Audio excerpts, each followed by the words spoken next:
Jeremiah പ്രവാചകന്റെ പുസ്തകത്തിൽ നിന്നുള്ള വായന 36-ാം അധ്യായം 1 മുതൽ 32 വരെയുള്ള തിരുവചനങ്ങൾ. ചുരുൾ കത്തിക്കുന്നു. ജോസിയായുടെ പുത്രനും യൂദാ രാജാവുമായ യെഹോയാക്കീമിന്റെ വാഴ്ചയുടെ 4-ാം വർഷം കർത്താവ് ജെറമ്യായോട് അരുളിച്ചെയ്തു, ഞാൻ നിന്നോട് ആദ്യം സംസാരിച്ച ജോസിയായുടെ കാലം മുതൽ ഇന്നുവരെ ഇസ്രായേലിനെയും യൂദായെയും സകല ജനതകളെയും സംബന്ധിച്ച് പറഞ്ഞിട്ടുള്ള കാര്യങ്ങൾ ഒരു പുസ്തക ചുരുളിൽ എഴുതുക. ഞാൻ വരുത്താൻ പോകുന്ന അനർത്ഥങ്ങളെക്കുറിച്ച് യൂദാ ഭവനം കേൾക്കുമ്പോൾ അവർ ഓരോരുത്തരും തങ്ങളുടെ ദുർമാർഗങ്ങളിൽ നിന്ന് പിന്മാറിയേക്കാം. എങ്കിൽ അവരുടെ ദുഷ്കൃത്യങ്ങളും പാപവും ഞാൻ ക്ഷമിക്കും.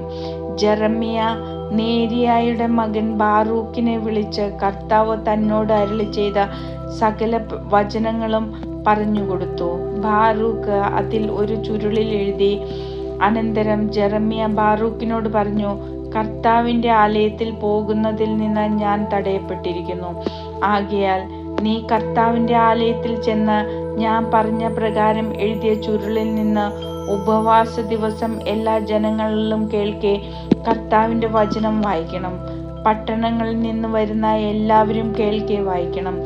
അവർ തങ്ങളുടെ യാചനകൾ കർത്താവിന്റെ സന്നിധിയിൽ സമർപ്പിച്ചെന്നും ഓരോരുത്തരും തങ്ങളുടെ ദുർമാർഗങ്ങളിൽ നിന്ന് പിന്തിരിഞ്ഞെന്നും വരാം.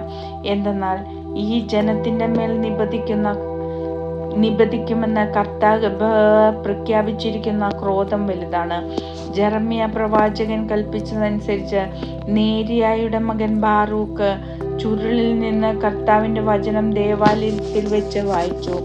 ജോസിയായുടെ പുത്രനും യൂദാ രാജാവുമായ യെഹോയാക്കീമിന്റെ വാഴ്ചയുടെ 5-ാം വർഷം 9-ാം മാസം ജെറുസലേമിലെ ജനത്തിനും യൂദായിലെ മറ്റ് നഗരങ്ങളിൽ നിന്ന് അവിടെ വന്ന ജനങ്ങൾക്കുമായി കർത്താവിന്റെ സന്നിധിയിൽ ഉപവാസം പ്രഖ്യാപിക്കപ്പെട്ടു. അപ്പോൾ ജെറമ്യ പറഞ്ഞെഴുതിച്ച കർത്താവിന്റെ വചനങ്ങൾ ജനങ്ങളെല്ലാം കേൾക്കെ ദേവാലയത്തിൽ കാര്യവിചാരകനായ ഷാഫാന്റെ മകൻ ഗമാറിയായുടെ മുറിയിൽ വെച്ച് ബാറൂക്ക് ചുരുളിൽ നിന്ന് വായിച്ചു. ദേവാലയത്തിന്റെ പുതിയ വാതിലിനു സമീപം മുകളിലത്തെ അങ്കണത്തിലാണ് ഈ മുറി.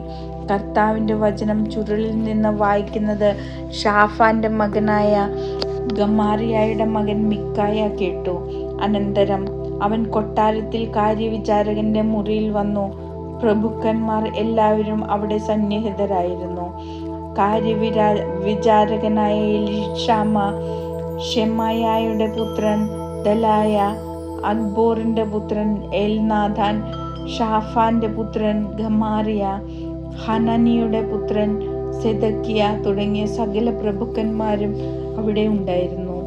ജനം കേൾക്കെ ബാറൂക്ക് ചുരുളിൽ നിന്ന് വായിച്ചപ്പോൾ താൻ കേട്ട കാര്യങ്ങളെല്ലാം മിക്കായ അവരോട് പറഞ്ഞു. ജനം കേൾക്കെ വായിച്ച ചുരുൾ എടുത്തുകൊണ്ടുവരിക എന്ന് കൽപ്പനയുമായി പ്രഭുക്കന്മാർ ബാറൂക്കിന്റെ അടുക്കിലേക്ക് കുഷിയുടെ മകനായ ഷെലേമിയായുടെ മകനായ നത്താനിയായുടെ മകൻ യഹൂദിയെ അയച്ചു. അതനുസരിച്ച് നേരിയായുടെ മകൻ ബാറൂക്ക് ചുരുളുമെടുത്ത് അവരുടെ അടുക്കൽ വന്നു. ഇരുന്ന് ഞങ്ങൾ കേൾക്കെ വായിക്കുക എന്ന് അവർ അവനോട് പറഞ്ഞു. അവൻ അവരെ വായിച്ചു കേൾപ്പിച്ചു. വായിച്ചു കേട്ടപ്പോൾ അവർ ഭയപ്പെട്ട് പരസ്പരം പറഞ്ഞു, ഇക്കാര്യങ്ങൾ രാജാവിനെ അറിയിക്കണം. അവർ ബാറൂക്കിനോട് ചോദിച്ചു, ഇവയെല്ലാം നീ എങ്ങനെ എഴുതിയെന്ന് ഞങ്ങളോട് പറയുക. ജെറമ്യ പറഞ്ഞു തന്നതാണോ? ബാറൂക്ക് മറുപടി പറഞ്ഞു, ഞാൻ ഈ വചനങ്ങളെല്ലാം എന്നോട് പറഞ്ഞു. ഞാൻ അവ മഷി കൊണ്ട് ചുരുളിൽ എഴുതിവെച്ചു. അപ്പോൾ പ്രഭുക്കന്മാർ ബാറൂക്കിനോട് പറഞ്ഞു, നീയും ജെറമ്യായും പോയി ഒളിക്കുക. നിങ്ങൾ എവിടെയാണെന്ന് ആരും അറിയരുത്. അവർ കാര്യവിചാരകനായ എലീഷയുടെ മുറിയിൽ ചുരുൾ വെച്ച ശേഷം രാജാവിന്റെ അടുക്കൽ ചെന്ന് സംഭവിച്ചതെല്ലാം അറിയിച്ചു. ചുരുൾ എടുത്തുകൊണ്ടുവരാൻ രാജാവ് യെഹൂദിയെ അയച്ചു. അവൻ കാര്യവിചാരകന്റെ മുറിയിൽ നിന്ന് അത് എടുത്തുകൊണ്ടുവന്ന് രാജാവും രാജസന്നിധിയിൽ നിന്ന് പ്രഭുക്കന്മാരും കേൾക്കെ വായിച്ചു. അത് ആണ്ടിന്റെ 9-ാം മാസമായിരുന്നു. രാജാവ് ശീതകാല വസതിയിൽ നെരിപ്പോടിന്റെ മുൻപിൽ ഇരിക്കുകയായിരുന്നു. യഹൂദി ഓരോ ഭാഗവും വായിച്ചു കഴിയുമ്പോൾ രാജാവ് അത് കത്തിച്ചുകൊണ്ട് മുറിച്ചെടുത്ത നെരിപ്പോടിലെ തീയിലിടും. ചുരുൾ മുഴുവൻ തീരുന്നതുവരെ അങ്ങനെ ചെയ്തു. എങ്കിലും ഈ വചനം ശ്രവിച്ച രാജാവോ സേവകന്മാരോ ഭയപ്പെടുകയോ വസ്ത്രം കീറുകയോ ചെയ്തില്ല. ചുരുൾ കത്തിച്ചു കളയരുതെന്ന് എൽനാഥാനും ദലായായും ഗമാറിയായും അപേക്ഷിച്ചെങ്കിലും അവൻ അത് വകവെച്ചില്ല. എഴുത്തുകാരനായ ബാറൂക്കിനെയും പ്രവാചകനായ ജെറമ്യായെയും ബന്ധിക്കാൻ രാജാവ് തൻ്റെ പുത്രനായ യെരമേലിനോടും ഇസ്രായേലിൻ്റെ മകനായ സെരായായോടും അബ്ദേലിൻ്റെ പുത്രനായ ഷെലെമ്യായോടും കൽപ്പിച്ചു. എന്നാൽ കർത്താവ് അവരെ ഒളിപ്പിച്ചു. ജെറമ്യ പറഞ്ഞുകൊടുത്ത് ബാറൂക്ക് എഴുതിയ ചുരുൾ രാജാവ് കത്തിച്ച ശേഷം കർത്താവ് ജെറമ്യായോട് അരുളിച്ചെയ്തു, നീ വേറൊരു ചുരുൾ എടുത്ത് അതിൽ യൂദ രാജാവായ യെഹോയാക്കീം നശിപ്പിച്ച ആദ്യ ചുരുളിൽ ഉണ്ടായിരുന്ന സകലതും എഴുതുക. യൂദ രാജാവായ യെഹോയാക്കീമിനെതിരെ ഇപ്രകാരം പറയുക, കർത്താവ് അരുളിച്ചെയ്യുന്നു, ആ ചുരുൾ നീ കത്തിച്ചു. ബാബിലോൺ രാജാവ് വന്ന് ഈ ദേശം നശിപ്പിക്കുമെന്നും ഇവിടെ മനുഷ്യരോ മൃഗങ്ങളോ അവശേഷിക്കുകയില്ലെന്നും എന്തിനാ അതിൽ എഴുതിയെന്ന് നീ ചോദിച്ചു. അതിനാൽ യൂദ രാജാവായ യെഹോയാക്കീമിനെ കുറിച്ച് കർത്താവ് അരുളിച്ചെയ്യുന്നു, അവൻ്റെ സന്തതികൾ ആരും ദാവീദിൻ്റെ സിംഹാസനത്തിൽ ഇരിക്കുകയില്ല. അവൻ്റെ മൃതശരീരം പകലത്തെ വെയിലിലും രാത്രിയിലെ മഞ്ഞിലും ഏറ്റ് വെളിയിൽ കിടക്കും. ഞാൻ അവനെയും അവൻ്റെ സന്താനങ്ങളെയും ദാസന്മാരെയും അവരുടെ അകൃത്യം നിമിത്തം ശിക്ഷിക്കും.